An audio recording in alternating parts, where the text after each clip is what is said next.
Hello, friends. Good morning.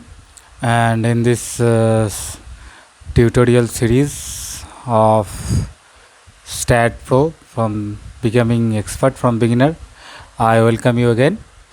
And this is a series wise tutorial. This is tutorial to part 1.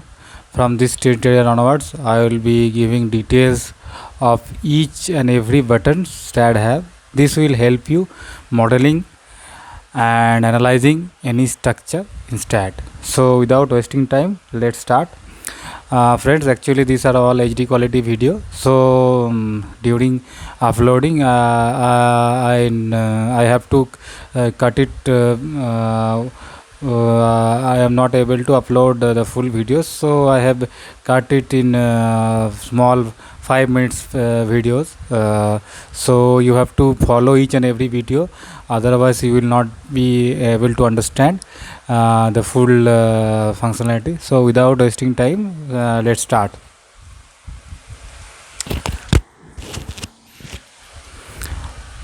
In every stat you will end up icon like this.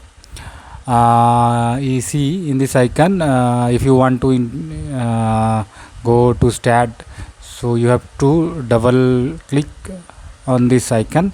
So I am double click on this icon. After double clicking, you will be entered into the stat environment.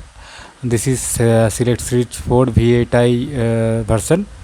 Actually every stat pro versions almost looks like this, so your functionality buttons will not differ lots, so these are will be almost same.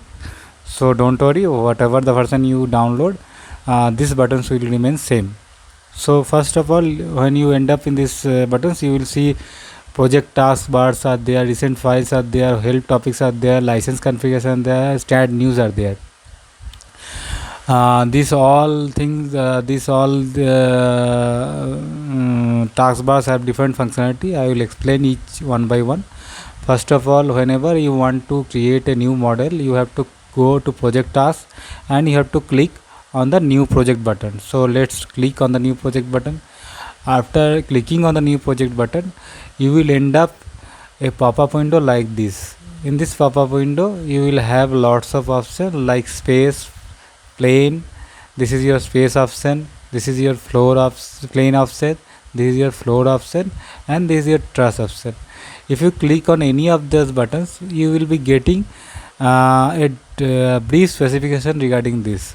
I have explained you earlier in while I in the previous tutorial when I created simply supported beam, and I have created with the help of space frame, and later I change it to plane frame. I have explained what it does mean by space frame. Actually, space frame means in any Cartesian coordinate system you must have three perpendicular axes x, y, z. So if you want to model a real-time structure, you have to model it in space frame option. It is the most common option, and you have to go for this option if you want to model any structure. This is a three coordinate system where you can model a real time structure, and you can apply 6-degree freedom load. That means you can apply fx, fy, fz load, and with that mx, my, mz moments. So this is the meaning of space frame modeling. What is the meaning of plane frame modeling? Plane frame modeling means you can model a structure which is bounded by two planes. That means xy coordinate, or whatever you can name the coordinate system. It can model a structure in a plane. You can apply loads here on fx, fy, and mx, my direction. So this is the meaning of plane frame. Floor and truss, we don't really go for this modeling. I will be explaining this thing later, but first I will be explaining all the common buttons regularly used, so that you can easily model them. After clicking on any space or plane or floor or truss, you have to give a name to your file name. If you don't give a name to your file name, you will not be able to recognize what file you have modeled, and what whenever you want to open the file, you will not be able to open. So the naming system is required. So here is the naming option. You can name your file. Say if you are modeling a trestle, you can name it TR1. If you are modeling a cluster house, you can name it PR1. Whatever the convention through which you can easily understand, you can name it here. And after modeling any thing, any space frame environment, a plane frame environment, actually what happens, whenever you model a structure, STAAD will create lots of auxiliary files. So if you don't create a folder and store them in a folder, you will be get confused which is the main file and what are the auxiliary files. Actually what happened that by going to the folder, if you click on directly the main file, the auxiliary files can easily be generated. So it is better recommended that you keep stored all your main file in a specific folder. So I have created a folder name here.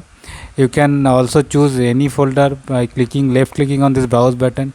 It will go to your computer directly. You can choose your file in any drive and name the folder, and accordingly you can choose the folder name. Then there are length unit and force unit. If you want to model your structure, you have to specify a length unit and a force unit.